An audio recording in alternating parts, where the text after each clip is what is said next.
தமிழ் மொழி அழியும் என்று எங்களுக்கு சொன்னவர் அறிஞர் அண்ணா அவர்கள்.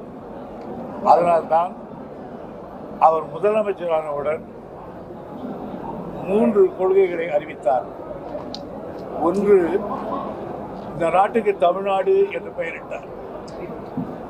இரண்டாவது, இருமொழி கொள்கை தான் இந்த மாநிலத்துக்கு, தமிழ் பிளஸ் ஆங்கிலம் என்றார்.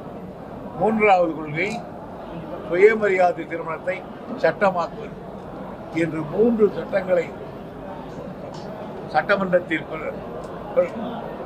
அறிவித்த பிறகு அவரே தமிழ்நாடு வாழ்க்கை என்று பலமுறை சொன்னார். சொல்லிவிட்டு அப்புறம் சொன்னார், இந்த 3 கொள்கைகளை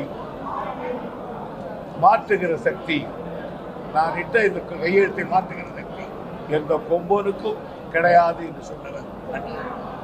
ஆகையினால் வேற்றுமொழி வந்தால் தாய்மொழியா அழியும் என்பது எங்களுடைய சித்தாந்தம்.